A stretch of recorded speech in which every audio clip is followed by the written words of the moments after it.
nous Seigneur, nous t'invoquons. Jésus, Jésus, nous Jésus, Jésus, de jour en jour, tous les jours, ton nom est le même. Nous Seigneur, nous t'invoquons. De jour en jour, tous les jours, ton nom est le même. Prions. Éternel de bonté, merci pour cette occasion solennelle où nous commémorons ta naissance, toi le Dieu vivant. Que ton nom soit béni. Père éternel, manifeste-toi puissamment en ce moment. Fais en sorte que ta parole que j'annonce, que ta parole guérisse les malades. Que ta parole délivre tous ceux qui sont sous le puits du diable. Fais en sorte que tous tes enfants qui vont écouter le son de ma parole, qu'ils soient touchés. Qu'à travers cette parole, que les malades soient guéris. Que les morts ressuscitent. Que tous les sourds qu'ils parlent, qu'ils entendent. Que ton nom soit glorifié. Fais en sorte que la paix qui accompagne ta naissance, que cette paix puisse pénétrer dans tous les continents, dans toutes les familles du monde entier. Au nom de nous, Seigneur Jésus que j'ai prié. Amen. Bien-aimés dans le Seigneur, je vous invite à cette prédication qui s'intitule Le salut en Jésus-Christ. Le salut en Jésus-Christ. Le texte est tiré de l'évangile selon Jean chapitre 1, verset 29 au 31. Verset 29 au 31.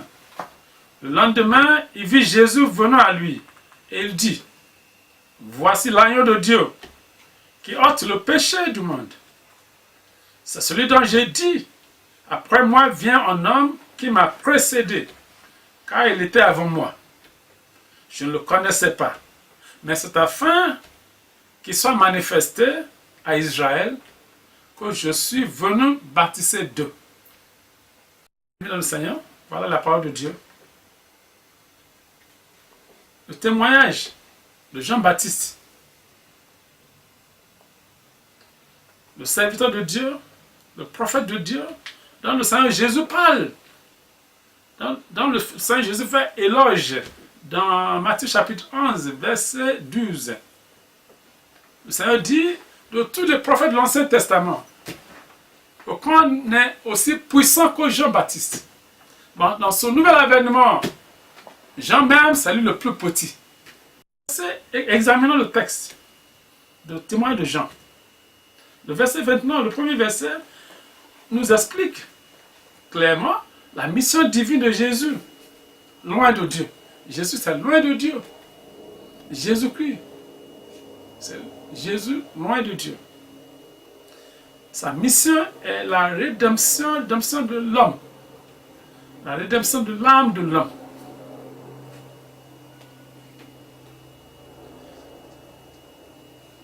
Pourquoi Jésus est venu pour ôter le péché du monde? C'est pour que l'homme soit sauvé. Parce que le péché empêche l'avancement, l'évolution de l'homme. Le péché empêche l'homme d'atteindre la mission que Dieu a établie pour lui.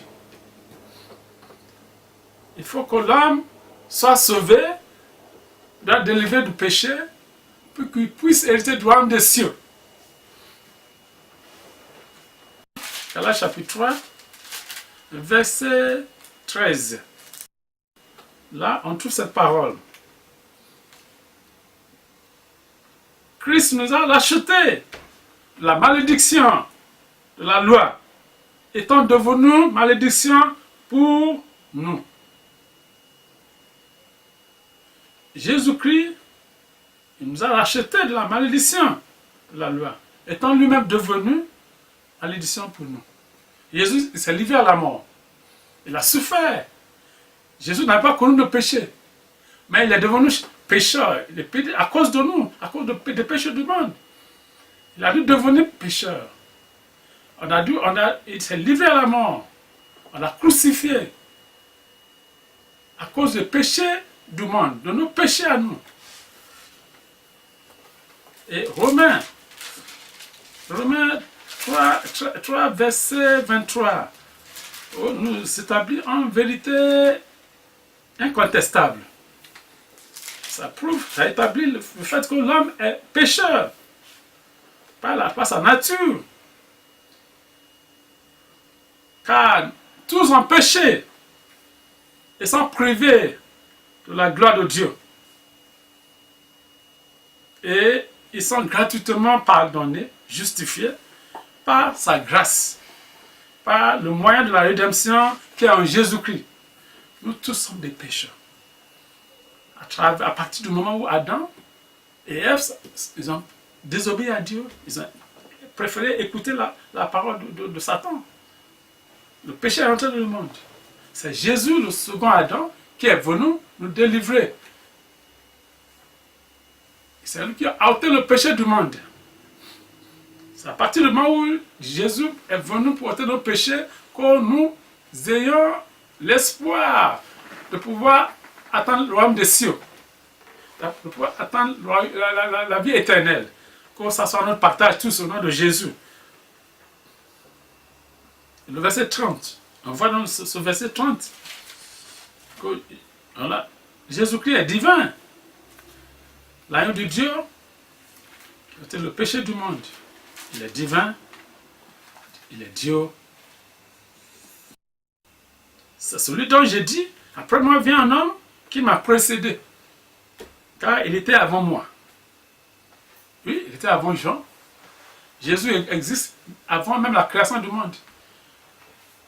Jésus le Fils, il existait avec le Père. Il existait avec le Saint-Esprit. C'est la seconde personne, la Sainte Trinité. Il est divin. Avant d'être homme. Que son nom soit loué. Amen. Le verset 31. Là, la mission de Jean-Baptiste lui-même. C'est là. Il dit, je ne le connaissais pas. Mais c'est afin qu'il soit manifesté à Israël que je suis venu baptiser d'eux. Jean-Baptiste, sa mission, c'était d'annoncer la venue du Messie, le Sauveur du monde, Jésus-Christ. Et après avoir annoncé ça, au fur et à mesure qu'il a annoncé la parole, répentez-vous, car l'homme de Dieu est proche. Il disait ça. Une voix sortie du désert. Il annonçait la repentance. Il prêchait l'évangile de la repentance. Et aussi, il baptisait. Ça fait partie de sa mission. C'est le prophète à qui la tâche a été confiée de baptiser les gens qui sont venus vers la repentance. Après avoir confessé Jésus comme le Seigneur et le Sauveur, tout croyant doit être baptisé par immersion. Il doit être baptisé d'eau par immersion. Au nom du Père, du Fils et du Saint-Esprit. C'est ça que Jean vous faisait. Et on voit que dans le Jourdain, dans le chapitre Matthieu chapitre 3, Jean aussi, il a dû baptiser Jésus-Christ. Alors, que Dieu soit loué. Et comment donc l'homme, vous et moi, faut-il être sauvé? Le salut, il y a le salut initial. Quand vous confessez Jésus le Seigneur et le Sauveur, c'est le salut initial. Après cela, le salut continue. Ça continue. C'est un processus. Le chemin pour atteindre le royaume des cieux, pour atteindre la vie éternelle. Et c'est une progression. Et comment est-ce qu'on peut vivre et progresser de cette manière? D'abord, la première étape, c'est de confesser Jésus-Christ comme le Seigneur et le Sauveur. Le Romains 10. Si vous confessez Jésus, ton Sauveur et ton Seigneur, hein, et si tu crois dans ton cœur que Dieu l'a ressuscité des morts, tu seras sauvé. Après cela, il faut louer, adorer Dieu au quotidien, à domicile et dans une sainte assemblée de croyants. Trouvez une église, une sainte assemblée de croyants où vous louez ou vous adorez Dieu. C'est très important. Vous faites baptiser. Il faut vous faire baptiser au moment opportun par les prêtres. Il faut vous faire baptiser d'eau par immersion. Et après cela, à un moment donné, vous recevez le baptême du Saint-Esprit. Ça, c'est à force de prier, d'étudier la parole de Dieu et de supplier le Seigneur d'investir en toi sa puissance du Saint-Esprit.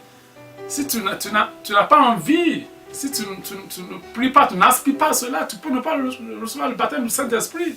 Il faut supplier le Seigneur, prier, jeûner, et le Saint-Esprit va descendre sur vous au moment important, et vous serez baptisé du Saint-Esprit, ou vous serez baptisé du feu. Que la paix de Dieu soit avec vous. Après cela, vous étudiez l'Écriture sainte, la Bible, au quotidien, et méditez sur la parole. Lisez Jean chapitre 8, verset 51. Vous devez aussi, en tant que croyant, prêcher l'évangile et témoigner de la gloire du Seigneur, de Jésus-Christ. En faisant cela, vous priez pour les malades que vous rencontrez. C'est-à-dire, il faut être disciple. En faisant cela, en prêchant l'évangile, vous deviendrez disciple. C'est l'œuvre que vous devez faire en tant que disciple. Les Actes des Apôtres, chapitre 1, verset 8. Matthieu 28, verset 19 au 20e. Et pour terminer, vous devez demeurer dans la parole. Demeurer dans la parole. En Timothée 6, verset 14 au 6e. Jean 8, verset 12 et verset 31. La parole de Dieu est efficace. La parole de Dieu, c'est la parole de vie. On vit par la parole. En chrétien, que la paix de Dieu soit avec vous. J'en profite pour prier pour vous qui écoutez la parole de Dieu. Que la paix de Dieu soit avec vous. Que la grâce qui demande dans le Seigneur Jésus-Christ, la grâce et l'abondance et la paix qui réside en lui, que cela vous soit transféré, que cela soit transmis au nom puissant de Jésus. Que la paix règne dans tous les pays du monde, que la paix règne dans toutes les familles, que le Seigneur Jésus-Christ est le Prince de la paix, qui demeure en vous, qui vous bénisse. Au nom puissant de Jésus, j'ai prié. Amen.